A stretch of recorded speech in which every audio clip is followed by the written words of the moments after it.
La batalla de todo un pueblo contra las acciones promovidas y alentadas con el propósito de poner fin a la revolución cubana han sido una constante durante más de 60 años.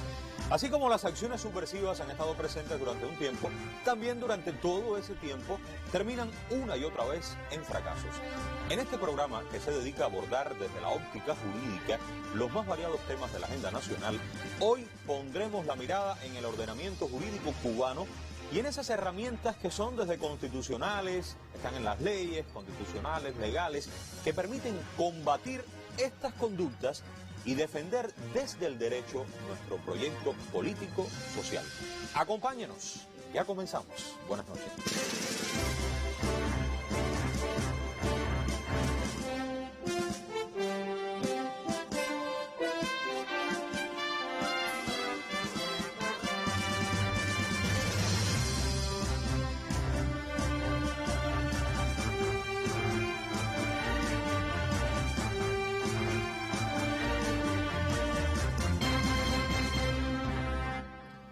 Voy a dar la bienvenida a mi invitado, José Luis Reyes Blanco, jefe de Departamento de la Dirección de Procesos Penales de la Fiscalía General de la República. Bienvenido, fiscal. Adelante, por favor. Es primera vez que está con nosotros, sí. Así es que... buenas noches. Todo un placer. Saludos. He estado indagando y me dicen que usted lleva más de 30 años como fiscal, desde los municipios, en Las Tunas, en la provincia, aquí en la Fiscalía General. O sea que tiene una vasta experiencia sobre este tema del cual vamos a hablar ahora. Sí, ya pasan 3 décadas que estamos vinculados al trabajo de la Fiscalía como fiscal municipal, provincial, en diferentes instancias y diferentes provincias, como usted ha dicho. Bueno, desde su experiencia, quisiera en primer lugar que usted me diga si en su opinión, en este combate contra la subversión político-ideológica, Cuba tiene herramientas para jurídicamente protegerse, para jurídicamente echar adelante este combate contra algo que ha sido constante, que ha fracasado, pero que se mantiene. ¿Tenemos jurídicamente forma de protegernos? Sí, la tenemos, Humberto. Tenemos un sistema de leyes, de normas, que nos permiten enfrentar cualquier tipo de agresión, de subversión, empezando por la Constitución de la República. Y la Constitución, quisiera esta vez no hablarla desde el punto de vista técnico, de ley de leyes, como lo decimos, ley suprema. Mantiene esa condición, es real esa condición de ley suprema, pero queremos hablar de la Constitución como proyecto social aprobado por la inmensa mayoría de los cubanos. Queremos hablarlo como el proyecto que abrazamos, que queremos, como la herencia de todos nuestros años de lucha y las proyecciones que queremos para todos nosotros, para nuestras futuras generaciones. Esa es la Constitución que defendemos, esa es la Constitución que tiene previsto en su artículo 1, tiene previsto, bueno, pues, que Cuba es un Estado de Derecho. Ajá. El 4 es importante destacarlo en este tipo de conversación que tenemos, porque este artículo 4 establece que la defensa de la patria socialista es el más grande honor y deber supremo de cada cubano, y que la traición a la patria es el más grave de los crímenes. Quien la comete está sujeto a las más severas sanciones. El sistema socialista que se refrenda en esta Constitución es irrevocable. Importante que la traición a la patria es el más grave de los crímenes. Creo que exactamente, sí. Es el más grave de los crímenes. Y también es, con este precepto nos respalda de que quien atenta contra la patria, contra el proyecto, pues bueno, los ciudadanos tienen ese derecho de combatir. Quien atenta contra ese proyecto social recibe severas sanciones. Pero también este artículo 4 le da a los ciudadanos, por supuesto, ese derecho a combatir, a exigir el respeto, a licitar los medios de lucha. Incluso el propio artículo establece, incluyendo la lucha armada, si fuese necesario, pero establece la forma en que el ciudadano que votó por esa Constitución, que abraza ese proyecto, defender nuestro proyecto y defender de los ataques. Estaba recordando, fiscal, los fines del Estado, porque creo que es el artículo 13, si pudiéramos verlo. También en algunos de los incisos, importante, cardinal, porque está la directriz por la cual el Estado cubano debe guiar toda su actuación. Aquí tenemos el B y el C. Sí, aquí en esta imagen tenemos el B y el C, porque el B y el C está diciendo que entre los fines del Estado está mantener y defender la independencia, la integridad y la soberanía, y preservar la seguridad nacional. O sea, nosotros, ese es un artículo que establece varios fines, pero estos dos queremos destacarlos porque están estrechamente relacionados con la defensa del proyecto. Pero yo pudiera tal vez decirle, fiscal, es que la Constitución la aprobamos en 2019 y usted me dice que tenemos armas en plural, jurídicas para defendernos. Pero resulta que ese ordenamiento jurídico es más antiguo que la Constitución y la Constitución es más importante, aquí lo hemos dicho muchas veces, es norma de aplicación directa. Bueno, y si esas otras normas están hoy vigentes y van en contradicción con esto que plantea la Constitución, solo tenemos la Constitución para jurídicamente luchar en esta batalla de la subversión político-ideológica. No, Humberto, tenemos la Constitución y siempre la mencionamos como un elemento fundamental, pero tenemos también un sistema de leyes, tenemos un Código Penal, tenemos leyes como la Ley 88, la Ley 80 y 88, pudiéramos después hablar un poco más, hacer algunas precisiones sobre esas leyes, pero tenemos esas herramientas, ese sistema de leyes. Es decir, no se trata de una única norma, es decir, la Constitución, ni que esta Constitución, por ser del 2019, entre en contradicción con las leyes que le preceden. No entra. No entra en contradicción porque esta Constitución es una continuidad de la del 76 y nuestras leyes penales también son continuidad, se van actualizando, lógicamente. ¿El Código Penal puede ser útil entonces? Sí, cómo no. Es cierto que hay proyecciones de actualizar, de modificar, de se acaba de decir hace un rato, el país está trabajando en estos temas. Ciertamente, no desconocemos esta realidad. Las leyes hay que adaptarlas, hay que adecuarlas a las nuevas circunstancias, a los nuevos entornos, pero el código que tenemos pues perfectamente nos sirve para enfrentar este tipo de conducta. Y este artículo 1.1 del Código, que establece uno de sus objetivos, es contribuir a formar en todos los ciudadanos la conciencia del respeto a la legalidad socialista, al cumplimiento de los deberes y de la correcta observancia de las normas de convivencia social. Por tanto, entre esos objetivos, ese es un objetivo del Código que se mantiene para los nuevos que se puedan promulgar, porque está en consonancia con nuestro proyecto, con nuestros deseos, con nuestras aspiraciones, con los derechos del pueblo. Es como una especie de fin preventivo. Yo siempre que oigo hablar del Código Penal, pensar en que no solo establece delitos y penas, sino que está dando una alerta importante, es un límite, un muro de contención para aquellas conductas que pueden ir contrarias a lo que la mayoría entiende se debe hacer en una sociedad civilizada, en una sociedad ordenada. No es solo usted hizo esto, ocurrirá esto otro, es una alerta. Sí, bueno, el Código Penal siempre tiene un fin más allá del represivo, de imponer una sanción o una medida para aquel que haya infringido una ley o una norma. También tiene el de prevenir, el de crear una cultura de respeto a las leyes, de educación ciudadana, de que las personas sepan qué es lo que está previsto, qué es lo que puede hacerse, qué es lo que no puede hacerse, qué puede pasar si hacemos algo que está concebido en la ley como delito. Vamos a poner algunos ejemplos de esas conductas que pudieran darse para promover la subversión político-ideológica y qué respuestas tiene nuestro Código Penal, fiscal. Sí, el Código Penal, si nos concentramos un poco en el tema subversión y las acciones que tienen que ver con la subversión político-ideológica o las acciones de subversión del orden, pues lógicamente pudiéramos ir directamente a delitos que afectan el orden público. El orden público. El orden público. Hay un título que como bien jurídico, el orden público tiene varios delitos, pero el artículo 200, los desórdenes públicos, que prevén las concentraciones de personas para crear manifestaciones de alarma, para proferir ofensas, para crear alguna situación de inestabilidad en la vía pública, en los lugares públicos. Bueno, ahí tenemos el delito de desorden público. Es una de las figuras que pudiera integrarse, cometerse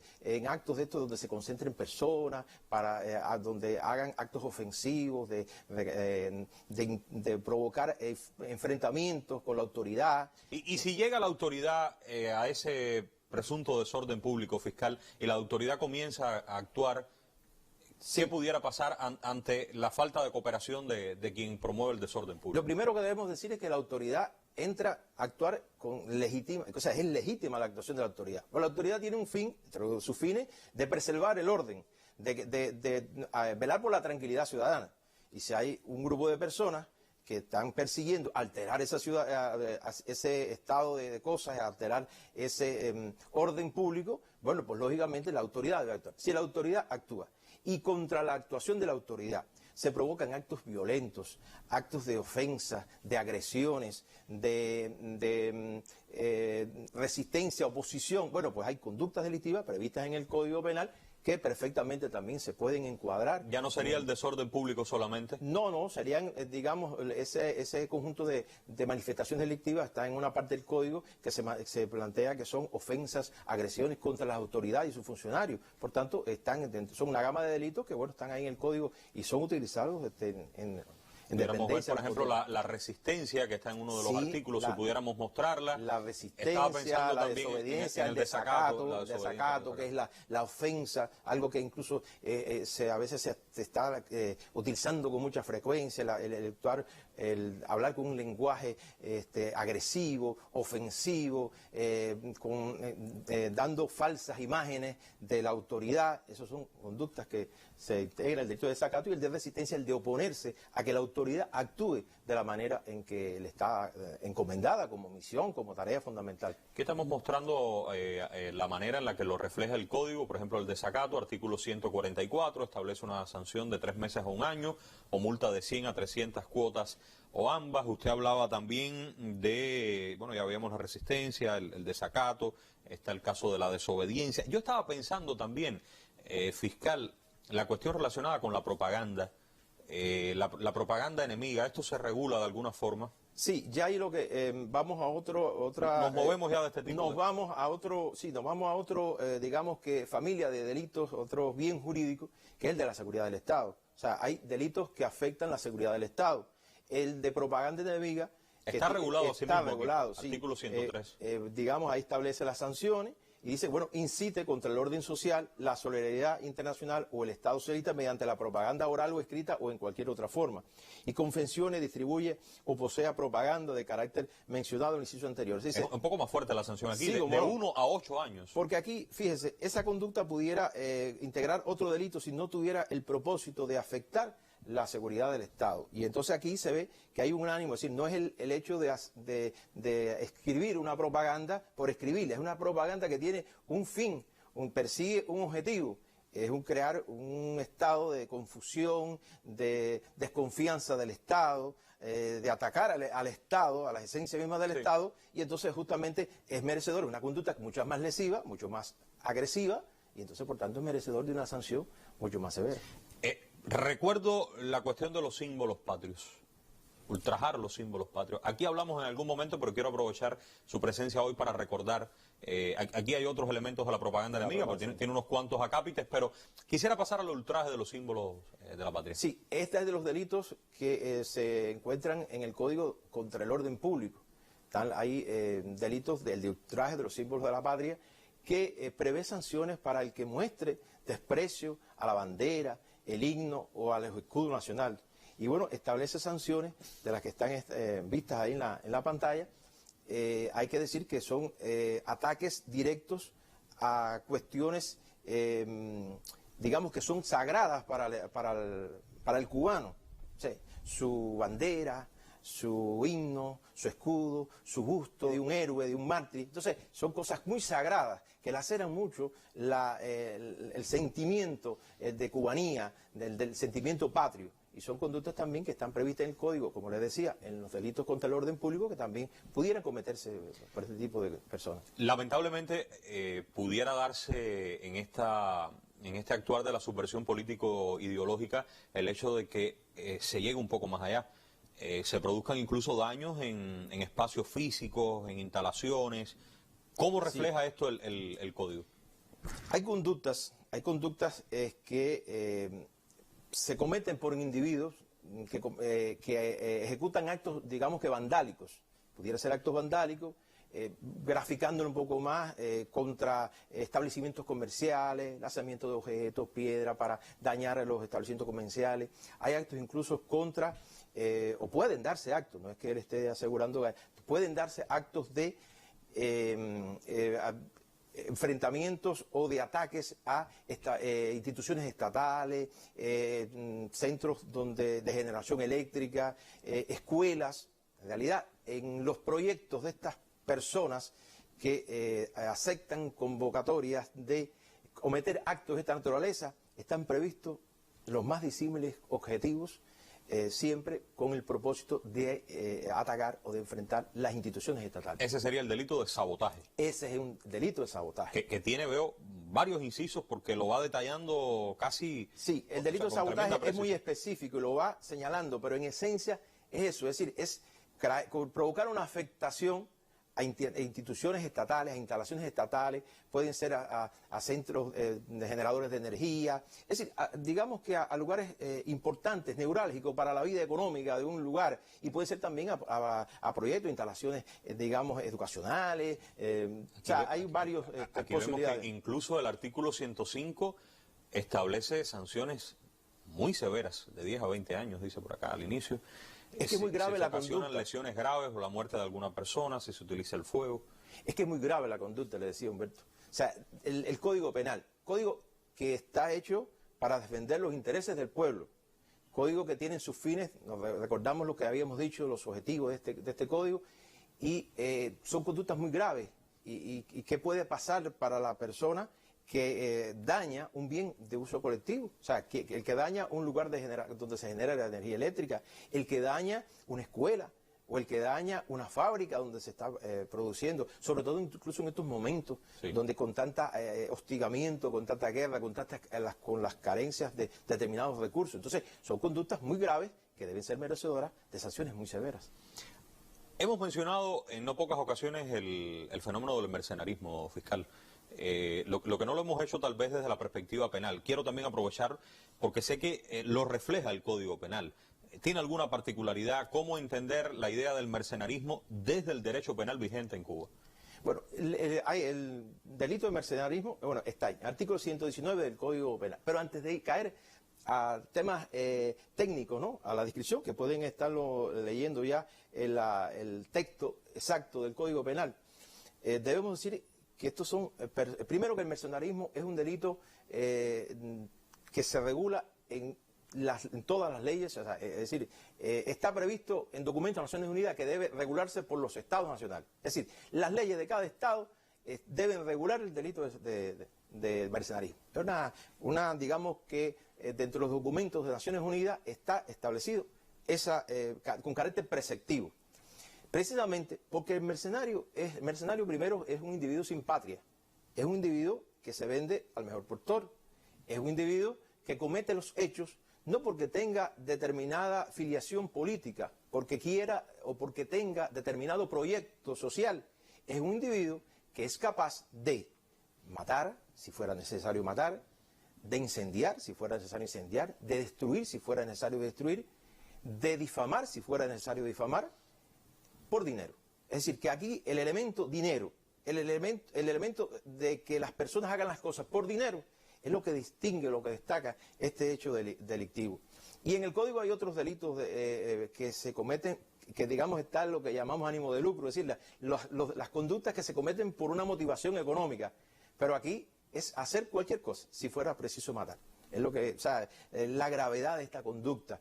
Y no cabe duda que cualquier persona que se afilia a un gobierno extranjero o que responde a intereses de gobiernos extranjeros, que recibe financiamiento de gobiernos extranjeros, pues puede cometer delitos de esta naturaleza que, como usted ve, son sancionados con penas muy severas, como son graves las conductas estas de mercenarismo. Quiero detenerme, creo que han sido varios ejemplos. Estamos en el punto del financiamiento.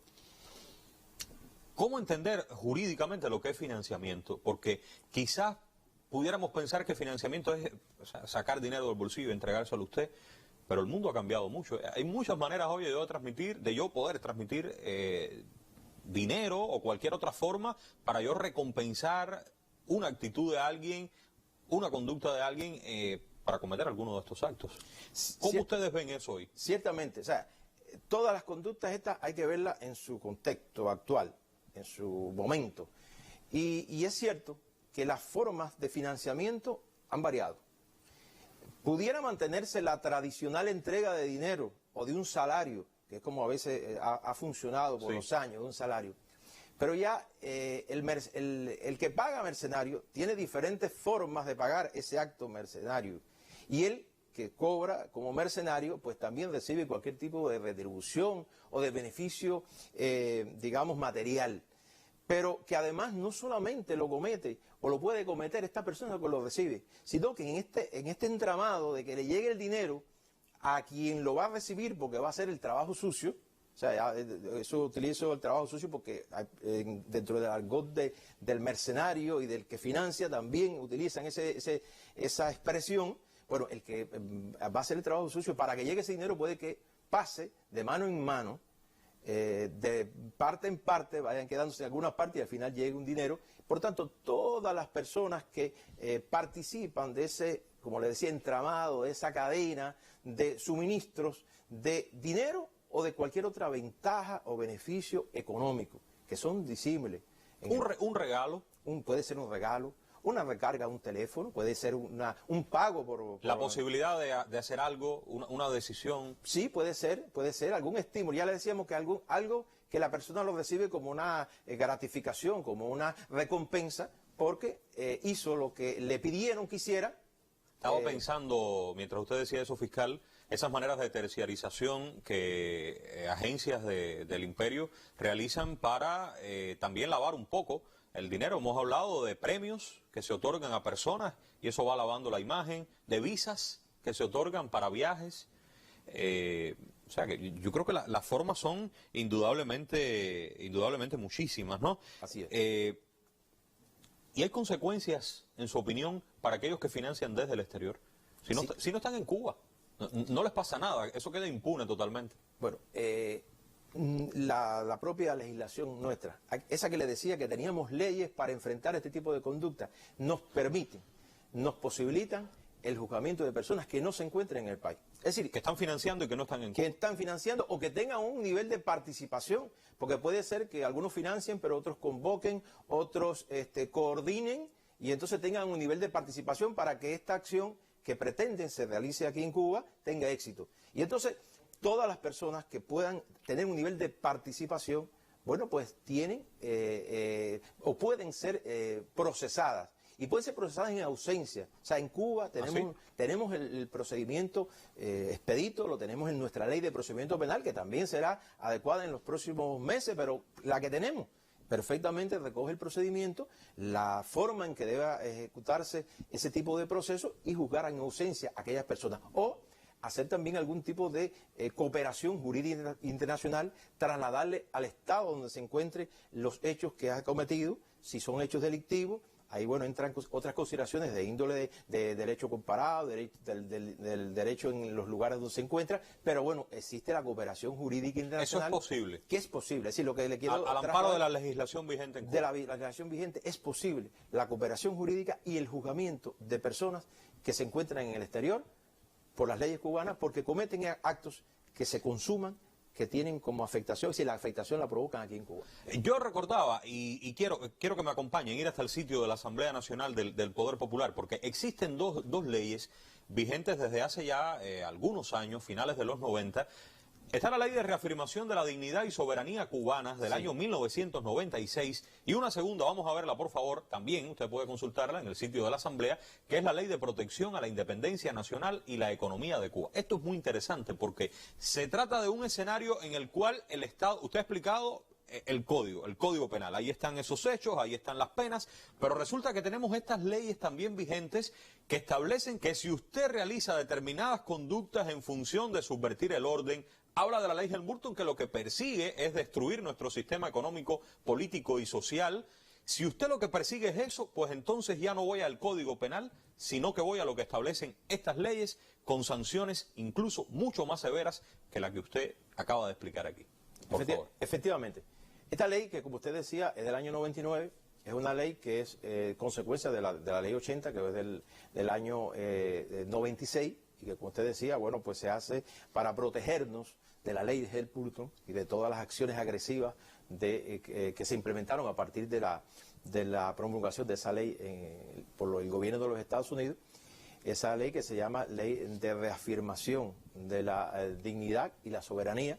Bueno, pues entonces viene esta ley. El artículo 9 de la ley 80 establece que se propondrán leyes para sancionar a las personas que realicen acciones de coordinación, que tengan la iniciativa de realizar acciones en contra del gobierno cubano, de enfrentar nuestro proyecto social. Entonces, son conductas que tienen ya su semejanza con las del Código, pero que son conductas que tienen una respuesta penal que más severa, con sanciones, digamos, más severas, porque cada respuesta penal severa obedece a un nivel de lesividad mayor.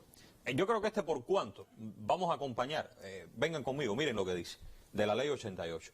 Es propósito de esta ley sancionar aquellas acciones que en concordancia con los intereses imperialistas persiguen subvertir el orden interno de la nación. Es muy claro. Muy claro. Y destruir su sistema político, económico y social, sin que en modo alguno menoscabe los derechos y garantías fundamentales consagrados en la Constitución de la República. Yo le pregunto, ¿es posible aplicar esta ley? Es posible aplicar esta ley. ¿Por qué? Si fue un escenario tan diferente, si tenemos hoy nueva Constitución. Digo diferente porque un país no se parece, o al menos tiene muchos cambios veintitantos años después, como los seres humanos, los países, la historia misma.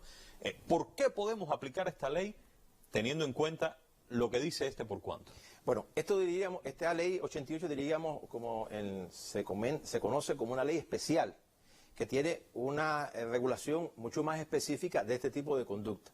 Es posible su aplicación, como mismo ya lo fue. O sea, es una ley que ya se ha usado, en su momento se ha usado. Lo que es una ley que el Estado se reserva el derecho de emplearla en el momento que lo considera adecuado, en función de los intereses de la nación. Es decir, no es una ley que se va a aplicar automáticamente, pero es posible aplicarla porque está vigente y porque además, como les decía, se utilizará cuando el Estado considere que es más beneficioso. Bueno, ¿cuál pudiera ser esas consideraciones? ¿Qué puede ser? Nosotros, o sea, los juristas decimos principio de oportunidad. O sea, se utiliza oportunamente en el momento que se considera adecuado. Pero nosotros, para que se comprenda, bueno, ¿cuál puede ser el momento adecuado? Bueno, cuando se incrementen las agresiones, cuando, digamos, las condiciones en las que se vive son de hostilidad permanente, de agresividad permanente, cuando exista un clamor popular porque se apliquen leyes para personas, para individuos que pretenden acabar, pretenden terminar, pretenden destruir lo que la mayoría votó que quiere. Ese sería el principio de oportunidad. Le estoy tratando de darle el clamor popular puede estar dentro de unido a la voluntad del Estado en función de resolver una situación con personas que pretenden subvertir el orden político, económico, social en el país. Es lo que estoy entendiendo de lo que usted dice. Aquí estamos viendo, fíjense que son los mismos hechos que narramos al inicio, pero con sanciones mucho mayores, muy fuertes, pero teniendo en consideración el propósito de la persona, o sea, lo que la persona pretende con sus acciones. Yo les invito a buscarla, sitio de la Asamblea Nacional, Ley 88 de 1999.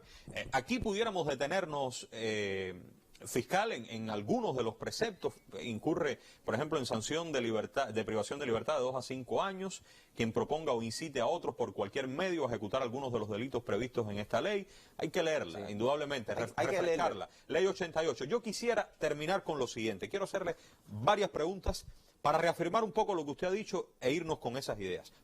Como comencé, le vuelvo a preguntar. ¿Existen armas, instrumentos, entendiendo como instrumentos jurídicos en este país vigentes hoy para el combate contra la subversión político-ideológica? Absolutamente. Vigentes de inmediata aplicación. Existen esos instrumentos. ¿Son compatibles, fiscal, esos instrumentos jurídicos con la nueva Constitución, con el ordenamiento jurídico en su conjunto? ¿Son perfectamente aplicables? ¿Entran en contradicción con algo de esto? No existe contradicción. Perfectamente compatible en su uso. Su utilización, su aplicación. Su aplicación no entra en contradicción con ningún precepto de la Constitución, porque son los preceptos de la Constitución y los preceptos de nuestras leyes penales son continuidad. Se pueden ir perfeccionando, pero los objetivos, los fines se mantienen, porque nosotros desde hace muchísimos años ya definimos el proyecto social que defendemos.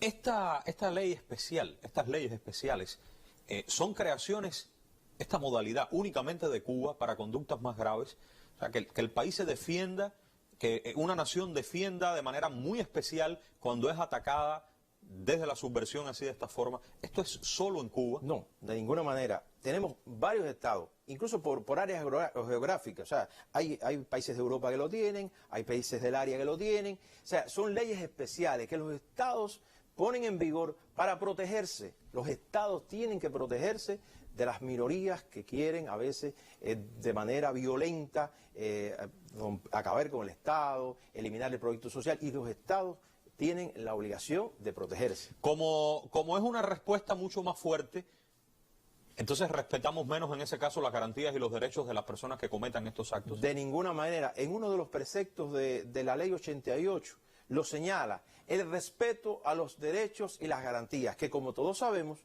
a partir de la Constitución de 2019, hay una amplitud en cuanto al debido proceso, los derechos y garantías fundamentales del proceso penal, y todos se cumplen absolutamente, o sea, no entra en contradicción, se cumplen, se garantizan los derechos. ¿Y los que no están en Cuba? Ya se lo pregunté ahorita, pero quisiera reafirmarlo. Los que no están en Cuba pueden ser perfectamente sujetos de aplicación de estas leyes y pueden ser procesados. Es decir, lo mismo pueden ser procesados o extraditados, establecer otros actos de colaboración jurídica internacional con el fin de que respondan penalmente por los actos que han cometido. Yo le agradezco su presencia. Es un tema sobre el que podemos ahondar mucho más, pero este acercamiento de hoy creo que ha sido muy válido. El combate diario a la subversión político-ideológica, ya escuchamos, tiene sólido, tiene contundente respaldo jurídico, primero en la Constitución, pero también en nuestro ordenamiento vigente. Porque las leyes son claras, porque a la institucionalidad de la nación, junto a los ciudadanos, nos tocó en su momento construir todo eso. Y hoy que toca, hoy corresponde acatarlas. Sí contamos con disposiciones jurídicas, sí. Y si contamos con disposiciones jurídicas que son expresión de la voluntad de la mayoría del pueblo, no existe otro camino posible, claro que no, que cumplirlas estrictamente y que actuar apegados todos a sus dictados de conducta. Aunque por ahora es todo, muy pronto regresaremos.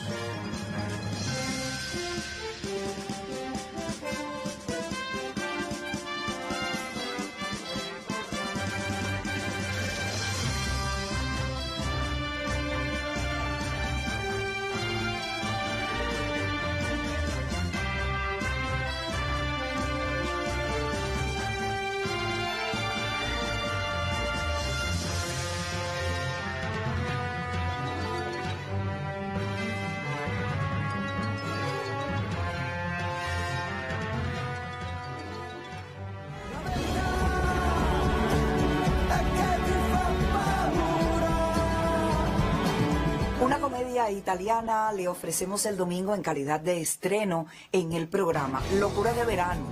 Les adelanto que tiene que ver con tres familias que no se conocen, deciden irse de vacaciones y lamentablemente el destino les hará alquilar la misma casa para pasar esas vacaciones. Continuamos con el segundo episodio